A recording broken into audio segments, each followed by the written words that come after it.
Buon pomeriggio, ben trovati, Sicilia 24 Focus. Oggi ci occupiamo in questo nostro appuntamento del fine settimana dei viaggi. Estate, tempo di viaggi sicuramente per tanti già prestabiliti, già organizzati, ma per molti altri invece ancora da pianificare. Quella sorta di viaggio dell'ultimo minuto che tutto sommato molto spesso prelude anche a viaggi di breve durata. È un po' la tendenza del momento, 2-3 giorni, si visita un posto e si torna a casa, e partendo dalla Sicilia i luoghi da visitare nell'isola sono veramente tanti. Oggi scopriremo qualcosa in più, qualora non aveste mai pensato di fare una capatina in certi luoghi della Sicilia. Beh, secondo me adesso ci penserete con un uomo che ormai è diventato un esperto assoluto dell'isola, dei suoi posti meravigliosi, Ruggero Sardo, e si è già inquadrato, il conduttore di Isola Verde. Buon pomeriggio Roberta, buon pomeriggio a tutti. Io ti ho in qualche modo disturbato perché, parlando di viaggi mordi e fuggi, quindi di viaggi che durano pochi giorni, non potevo che chiamare te.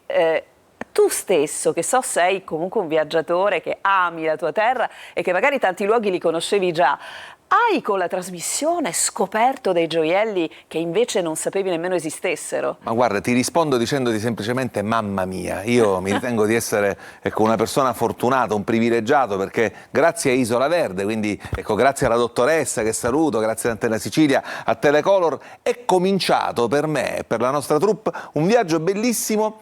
Io ti direi alla scoperta, ma ancora meglio alla riscoperta di tanti luoghi che noi siciliani siamo convinti di conoscere, quindi tante volte un po' tra virgolette, fatemi passare il termine, li snobbiamo. No, ma che vada a fare a Messina, ma che vada a fare a Ragusa, invece no, perché sono luoghi della nostra storia. Io faccio una confessione personale, perché oggi è una puntata molto tranquilla, anche se poi parleremo di truffe nell'ambito dei viaggi e quello non è sicuramente edificante.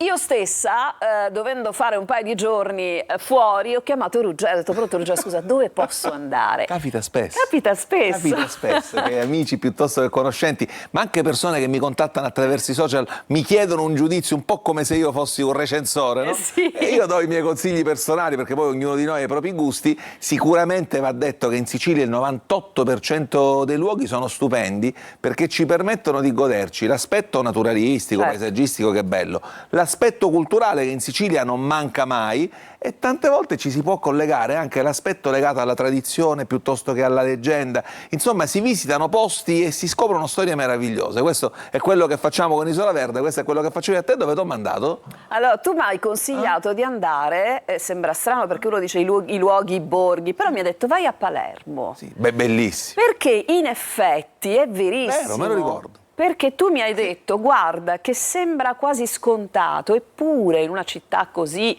architettonicamente rinomata e bella, ci sono tante fette, tra virgolette, di città che magari vengono trascurate, che non si guardano bene, e mi hai raccontato di una tua 2 o 3 giorni ne ho proprio approfittato nel io capoluogo. con la mia famiglia. Tra l'altro ti dico, sì, Palermo non la scopriamo certo noi oggi qui, e non l'abbiamo certo scoperta con Isola Verde.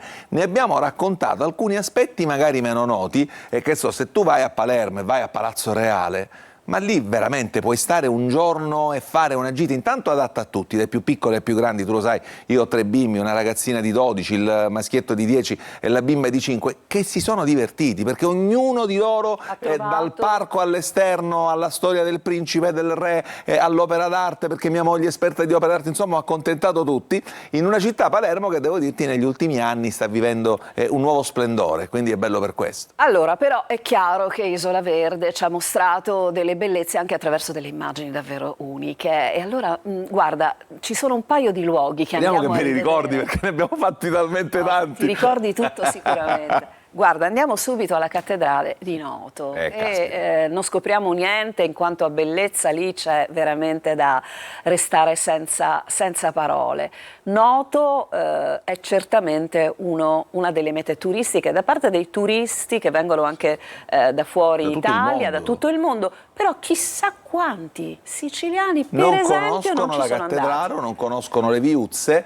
La cattedrale di Noto ha anche una storia che è una storia di resilienza incredibile, perché tutti, soprattutto noi siciliani, quando pensiamo alla cattedrale di Noto, pensiamo a quel terribile crollo, no? 2 anni dopo il terremoto sembrava che tutto andasse bene, invece purtroppo, poi ci hanno raccontato, l'abbiamo scoperto con Isola Verde, a causa di modifiche che erano state apportate, ecco, proprio alla struttura, e purtroppo a causa del sisma, ma soltanto 2 anni dopo avviene il crollo, che tra virgolette è un crollo miracoloso, prima di tutto perché avviene di notte, in pieno periodo di Pasqua, e quindi la chiesa era frequentatissima dalla mattina alla sera. Il crollo avviene la notte, crolla una parte della navata, una parte del transetto, non ci sono vittime, alcune opere vengono salvate, ma la cosa straordinaria, cade purtroppo anche la cupola, la cosa straordinaria è che Noto viene restituita ai siciliani e viene restituita ai turisti di tutto il mondo praticamente in tempi record, perché tra l'altro grazie a questo evento si sbloccano i fondi del terremoto che erano bloccati non solo per Noto ma per tutte le altre città che erano state colpite, e quindi comincia un grande moto di ricostruzione, di resilienza, e oggi devo dirti vederla fa specie, perché tu vedi accanto alle opere antiche le opere modernissime, tante parti della chiesa ancora le vedi bianche, le vedi vuote, però appena entri ti rendi conto veramente che lì è stato fatto un intervento che non è solo umano, secondo me c'è sempre l'aiuto del divino quando accadono cose così E come belle. sempre accade, quasi sempre accade nelle località siciliane di grande interesse come questa, il turista, che sia siciliano, che sia ovviamente straniero, non trova solo la cattedrale di Noto, a Noto, ma trova la bellezza ovviamente. Trovi tutto, trovi la casa il museo di e Sergio Fiorentino, che è a 2 passi e che è un artista siciliano formidabile che ha scelto di ritornare in Sicilia, di vivere in Sicilia, ha scelto Noto e con la sua arte ti racconta pezzi della nostra terra, ma trovi le viuzze, trovi l'Infiorata, se noi parliamo di Noto, trovi veramente tutto. Però dicevo, poi trovi il lido di Noto, cioè tu poi trovi il mare, no? Quindi hai la possibilità di vivere esperienze immersive di ogni genere e in trovi questa recettività in Sicilia, diciamolo, di altissimo livello. Affidiamoci, io lo dico sempre, ovviamente ai canali ufficiali. Se abbiamo da pagare quelle 4-5 euro di tassa di soggiorno, facciamolo, perché sono tutti soldi che ci ritroviamo nelle nostre prossime gite e sono utilissimi. È verissimo. Sai che cosa ti dico? Io chiedo alla mia regia se in questo momento c'è già collegato l'altro ospite. Ce l'abbiamo, regia? Mi date un segnale? Ce l'abbiamo. Allora guarda, siccome aveva voglia di godersi la trasmissione, perché si gode cose belle, io lo voglio subito presentare al nostro pubblico. È il dottore Carmelo Calì, che è il vicepresidente nazionale di Confconsumatori. Ben trovato. Ben trovato, un saluto a voi e ai telespettatori. Allora, noi parleremo fra un po' di problemi meno edificanti, no? Di cose meno edificanti di quelle che stiamo guardando, ma sono curiosa, visto che Ruggero parlava canali ufficiali, mi raccomando, attenzione, mi è subito venuto in mente lei. Lei dove va in vacanza? Ma diciamo che il consiglio, proprio collegandomi a quello che dicevate, diciamo che il consiglio resta sempre quello di scegliere un'agenzia di viaggi conosciuta, consolidata, piuttosto che andare incontro a quelle che possono essere delle offerte allettanti che magari vengono offerte da soggetti che non conosciamo e che possono poi determinare una serie di spiacevoli sorprese. E questo fa parte del nostro discorso che affronteremo tra pochissimo, dottore Calì, sulle problematiche legate alle recenti truffe da parte delle agenzie di viaggi. Insomma, per anni, Ruggero, abbiamo raccontato anche nei nostri telegiornali truffe dell'online, no? Sulla questione viaggi. Adesso purtroppo ci ritroviamo tanti consumatori truffati proprio dalle agenzie. Però io, dottore Calì, le avevo chiesto un'altra cosa. Dove va lei in vacanza? Sceglie la Sicilia? Vi facevo i fatti suoi. Diciamo che mi allineo spesso a quella che è la scelta della Sicilia, perché dico sempre che noi siciliani non ci stancheremo mai di visitare i nostri luoghi, che sono tantissimi, e spesso poi ci rendiamo conto che non li conosciamo. Assolutamente. È stato che poi si capita. Allora, portiamo anche lei, qualora non ci fosse stato, in un altro luogo, i laghi di Marinello, Ruggero, con Isola Verde. Siete stati ovviamente anche lì, vediamo le immagini. Guarda, questo anche qui parlo di un posto magico. Ci troviamo praticamente sotto il santuario della Madonna Nera di Tindari e questi laghi, che sono già bellissimi da vedere all'interno di una riserva naturale, hanno anche un'origine, qualcuno dice miracolosa. Qualcuno di questi addirittura pare, ecco, vedendolo dall'alto, abbia assunto le sembianze del profilo della Madonna. Lì le leggende sono diverse, no? Perché la leggenda, diciamo quella raccontata da tutti, narra che arrivò questa nave dall'est del mondo con all'interno tantissime statue, dovevano scappare alla furia iconoclasta nel momento in cui appunto si distruggevano tutte le immagini sacre. Questa nave con a bordo questa effigie della Madonna Nera, quella che per noi è la Madonna Nera di Tindari, bellissima, devo dirti, a guardarla davvero si resta estasiati, in cedro del Libano. Questa nave, una volta che ripara a causa di una tempesta proprio in quella baia, non riesce più a ripartire. Nessuno capisce perché la nave non riesca a ripartire finché non mettono giù a terra proprio questa statua e la nave miracolosamente riparte.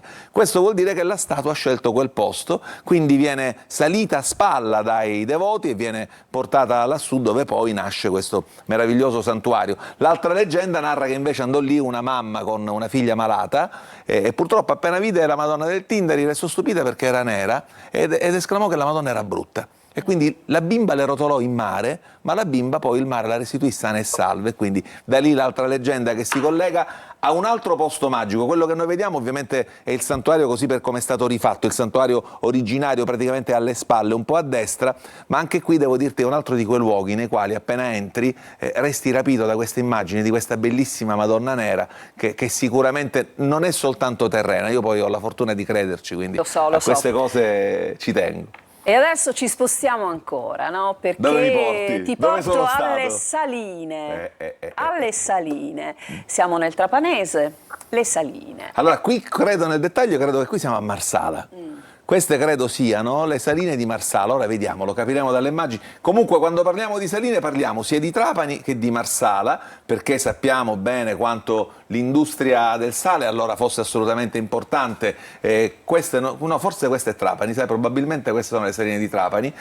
Anche questo è un viaggio istruttivo, culturale, e sei immerso in luoghi nei quali vivere un tramonto alle saline. Loro ad esempio a Marsala in questo caso capita che ti fanno fare proprio il giro lì dello stagnone a bordo di una barca, ti offrono un bicchiere di vino bianco siciliano e tu godi il tramonto, ed è veramente stupendo perché tu in un momento ti fermi e dici caspita, ma io sono in Sicilia, ma qui abbiamo veramente tutto. È vero, è vero. Tra l'altro, Ruggero, sempre per quella logica del viaggio del fine settimana, dei 2-3 giorni, è sempre importante collegare a quelle immagini stupende che stiamo mostrando il concetto che lì si può anche, ci sono delle strutture chiaramente, che siano alberghi, livello, che siano B&B, case vacanza, insomma. Gente gentilissima, gente che ti apre la porta di casa e ti apre la bottiglia di vino e lo beve con te, gente cordiale, cortese, ma questo in Sicilia capita un po' dappertutto. Nel ragusano come nel trapanese piuttosto che nel catanese, devo dirti abbiamo la cultura dell'accoglienza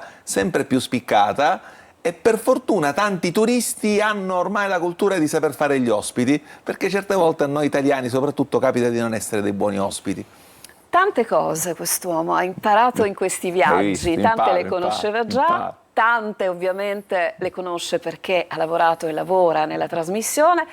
E d'altra parte basta guardarla, no? E ascoltarti per apprendere tutte queste cose che riguardano la bellezza, la storia, la cultura della nostra isola. Quindi Isola Verde va avanti per tutta l'estate. Speriamo per sempre. Per sempre. Sì, andiamo avanti. Tra l'altro siamo in piena produzione in questo momento, quindi ringrazio tutta la squadra che ovviamente è a mio sostegno, ringrazio l'ufficio commerciale, ringrazio il nostro regista Giuseppe Coco, perché sai, andare in giro con 40 gradi non è mai particolarmente e se agevole. Fossero solo 40, vista la situazione, però andrebbe dirti, veramente benissimo. Ci pesa di meno perché poi vediamo cose belle, scopriamo e conosciamo bella gente e ci piace raccontare tutto questo. Adesso ci fermiamo, Ruggero, perché ci conserviamo una chicca di un altro luogo meraviglioso. Fra un po' ci fermiamo per una pausa, poi andiamo dal dottore Calì per parlarvi di queste dolorose notizie che riguardano le truffe delle agenzie di viaggio. A tra poco. Seconda parte del nostro Sicilia 24 Focus, andiamo dal dottore Carmelo Calì a parlare di queste maledette truffe in questo periodo. Devo dire, dottore Calì, no, voi siete esperti ovviamente in tutto quello che è il settore, no, che riguarda la difesa del consumatore e dunque la difesa del consumatore dalle truffe, ma i truffatori se ne inventano una al giorno, cioè noi non facciamo in tempo a raccontare la truffa, non so, la famosa truffa Visodent, di cui sicuramente si sarà sentito parlare anche a livello nazionale, cittadini truffati con centri di ortodonzia chiusi da un giorno all'altro, che ci ritroviamo invece a raccontare quello che ieri il collega Luca Ciliberti ha raccontato nel nostro telegiornale, per cui lo sentiamo e commentiamo subito dopo. Io avevo versato 2.800 euro e loro avevano dato a MSC solo 400 euro. 2.800 euro, noi venivamo ogni mese a portare la quota, quando poi all'improvviso abbiamo trovato tutto chiuso. Abbiamo versato un acconto di 3.200 euro presso l'agenzia Excel Travel, presso il centro Sicilia. Ci siamo recati per saldare l'intero importo presso le Ginestre, il centro commerciale, ma purtroppo l'agenzia era chiusa. Decine di migliaia di euro sparite nel nulla, volatilizzati. Un'agenzia di viaggi piuttosto nota tra gli addetti ai lavori per numero di transazioni e prenotazioni chiusa da un giorno all'altro senza alcun preavviso e titolari irrintracciabili. Lei è la titolare di questa agenzia viaggi? No. Ma a noi ci risulta che lei è la titolare di questa agenzia viaggi? No, perché l'agenzia non c'è più e io non sono la titolare, c'era una società dietro. E infine una ventina di clienti che hanno tutti denunciato, almeno quelli che si conoscono al momento, che alla vigilia della partenza della loro crociera si sono ritrovati senza biglietti e con le loro prenotazioni annullate. Quando noi siamo andati proprio per portare il saldo abbiamo trovato chiuso. È stato MSC a chiamarci a dire non fate nulla, non portate soldi più a nessuno, perché in realtà le vostre quote, nel mio caso 2.800 euro, non sono state versate. Abbiamo contattato il fondo di garanzia, perché è presente nel contratto che abbiamo stipulato presso l'agenzia, e purtroppo siamo venuti a conoscenza che l'agenzia era inadempiente da diverso tempo. In una nota che ci ha inviato il centro commerciale di Tremestieri Etneo si legge che la società titolare dell'attività si è resa morosa di 5 canoni di locazione oltre che le relative spese di struttura. Fino a marzo però titolari e dipendenti, secondo quanto testimoniato dalle stesse vittime, hanno continuato a incassare gli acconti dei clienti ignari di ciò che stava accadendo. Allora, dottore Calì, una brutta storia, ma non è la prima e non è certamente l'unica. Questi sono tutti cittadini truffati. Ma diciamo che il caso non è nuovo.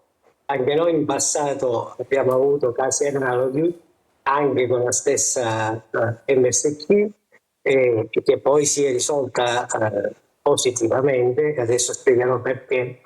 E perché da un certo punto di vista noi dobbiamo capire una cosa, che spesso il consumatore si rende conto di aver subito una truffa da parte dell'agenzia di viaggi che scompare e giustamente cerca di avere una possibile azione nei confronti dell'agenzia di viaggi.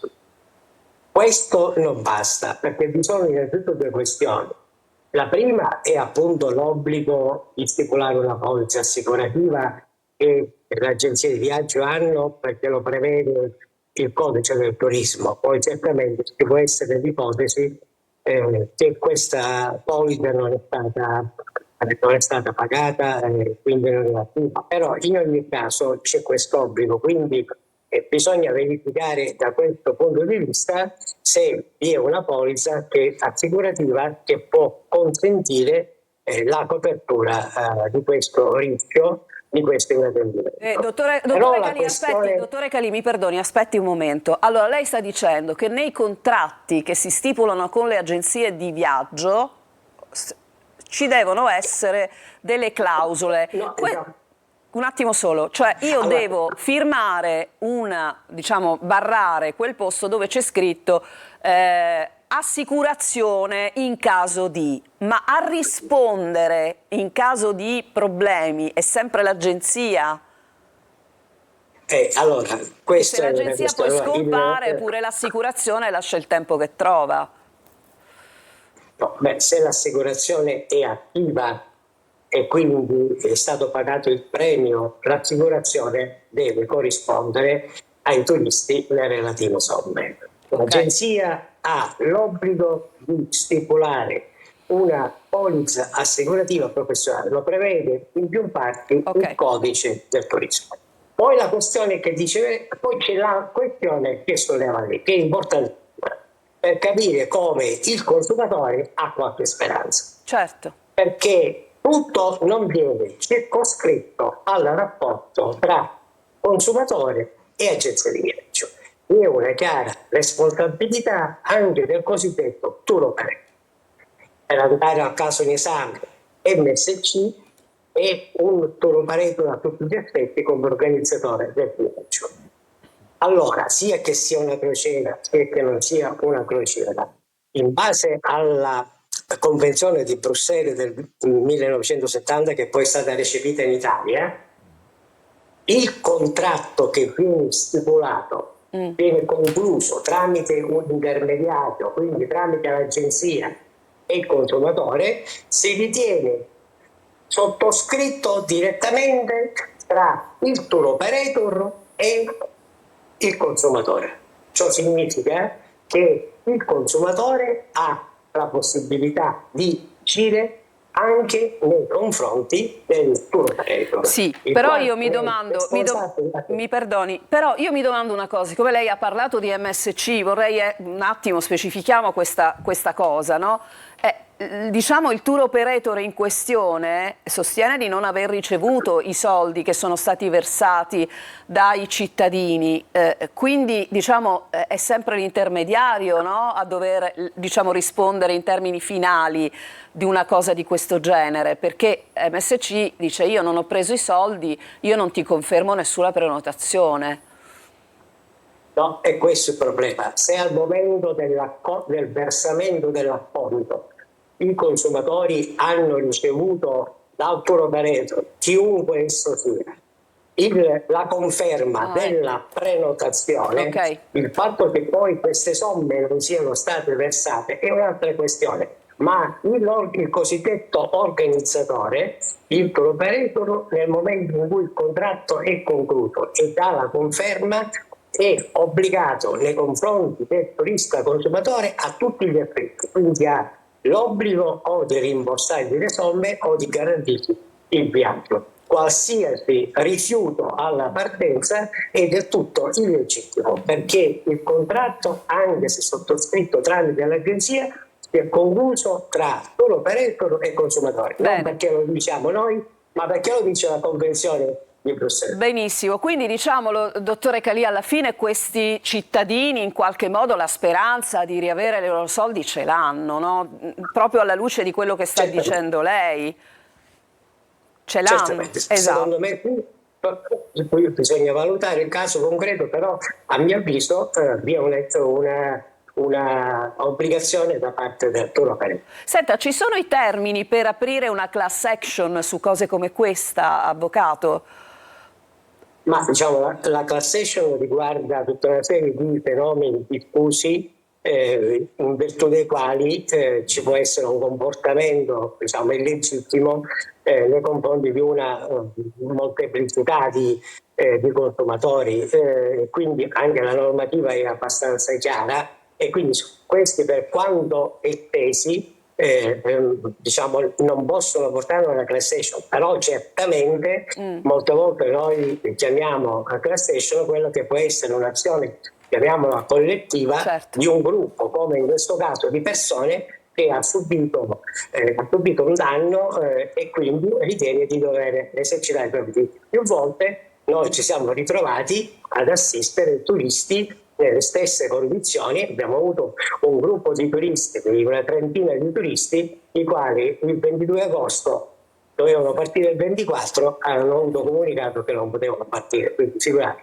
Ecco, l'azione la fanno quel gruppo in maniera collettiva, congiunta, eccetera, e certamente possono reclamare i propri diritti. Allora, ci dà un decalogo, abbiamo quasi terminato, poi dobbiamo andare a vedere un'altra bellezza della nostra isola perché dobbiamo riparlare di cose belle dopo questa parentesi. Allora, ci dia un po' un decalogo, dobbiamo prenotare una crociera. a chi dobbiamo rivolgerci? Ci dia un po' delle indicazioni molto sommarie, molto schematiche, soprattutto per cercare di tutelarci. Allora, qualsiasi sia l'acquisto, un pacchetto turistico per andare in una determinata località, ricordiamoci che il pacchetto turistico è quella combinazione di trasporto, alloggio e servizi accessori non legati al trasporto e all'alloggio. Quindi se io devo comprare un pacchetto turistico, cioè qualsiasi cosa abbia queste caratteristiche, devo sapere che vi sono due obblighi da parte di chi mi propone il pacchetto. Uno delle cosiddette informazioni precontrattuali, in base alle quali, in base al codice del turismo, devono essere indicati tutta una serie di elementi tassativamente previsti. Ecco, chi non dà questa informazione preventiva deve essere considerato come un elemento che sta dando contemporaneamente un campanello d'allarme, perché il consumatore, se non riceve queste, tra l'altro, e c'è il passaggio successivo, queste informazioni precontrattuali, sempre in base al codice del turismo,